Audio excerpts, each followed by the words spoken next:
واپس آئے تو پتہ چلا کہ مسجد والوں نے کوئی اور امام رکھ دیا. یہ قربانیاں ہیں یہ، اور یہی قربانیوں کی وجہ سے اللہ تبارک و تعالیٰ نے اس پورے عالم کے اندر، اس پوری دنیا کے اندر اس خیر کو دوبارہ سے زندہ فرمایا جو صحابہ کرام رضوان اللہ تعالیٰ علیہم اجمعین کے زمانے میں تھا.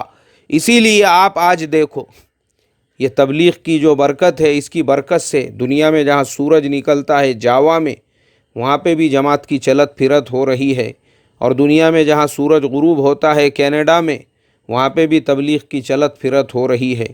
میرے محترم بزرگوں دوستو، یہ کام اور اس کام کے خیر کا ہم اور آپ اندازہ نہیں لگا سکتے. ہزار مخالفتوں کے باوجود، ہزار سازشوں کے باوجود، ہزار فتنوں کے باوجود اللہ تبارک و تعالی نے، چونکہ ہمارے حضرت مولانا یونس صاحب رحمۃ اللہ علیہ ایک جملہ فرمایا کرتے تھے، مجھے وہ جملہ بار بار مولانا کا یاد آتا ہے. ہمارے مولانا فرماتے تھے ایک بات یاد رکھو، اب یہ جو کام ہے اللہ تعالیٰ نے اس کام کو موافقت اور مخالفت ان دونوں دوروں سے باہر نکال دیا.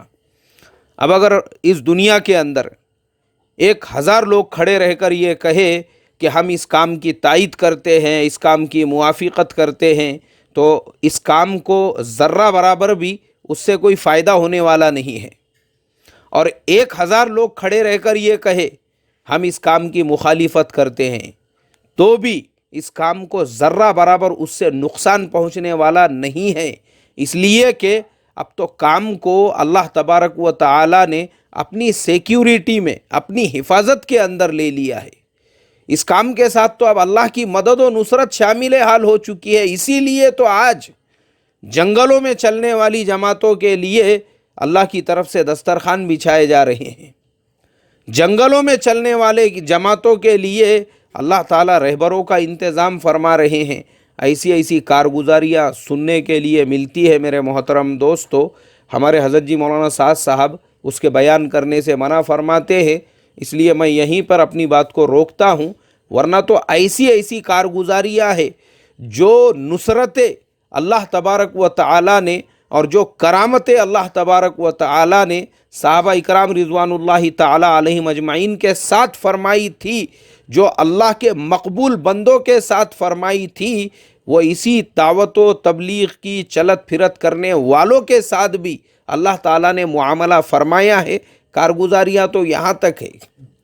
لیکن ہمارے حضرت جی مولانا سعد صاحب فرماتے ہیں کہ کرامتیں ہمارے نزدیک کوئی اہمیت نہیں رکھتی. اصل اہمیت تو یہ ہے آپ سنتوں کا کتنا اہتمام کرتے ہو. سنتوں کے اوپر اہتمام کرنا، سنتوں پر چلنا، یہ کرامتوں سے بھی زیادہ اہم ہے. کرامتوں کی کوئی حیثیت نہیں ہے ہمارے پاس. اب یہ ہمارا یہ جو کام ہے اللہ تعالیٰ نے اس سے بھی آگے اس کو نکال دیا.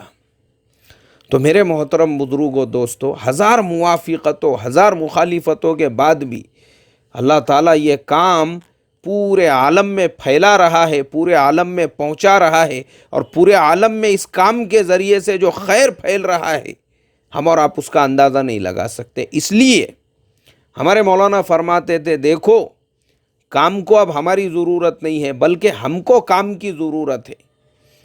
ہم اگر اس کام کے لیے اپنے جان، اپنے مال، اپنے وقت کی قربانی دیتے ہیں، یہ ہماری سعادت مندی ہے. ہم سعادت مندی سمجھے، اے اللہ تیرا کروڑوں درجے کرم ہوا، تیرا احسان ہوا، تیرا فضل ہوا، تو نے میرے وقت کو اس مبارک محنت کے لیے قبول کیا، تو نے میرے مال کو اس مبارک محنت کے لیے قبول کیا، تو نے میری جان کو اس مبارک محنت کے لیے قبول کیا. یہ کام کا فائدہ نہیں، ہمارا اپنا فائدہ، ہماری اپنی سعادت مندی نے اللہ نے مجھے قبول کیا. اس لیے میرے محترم بزرگوں، پھر سے میں آپ تمام لوگوں سے درخواست کروں گا، ماشاءاللہ آج جمعہ کا مبارک دن ہے.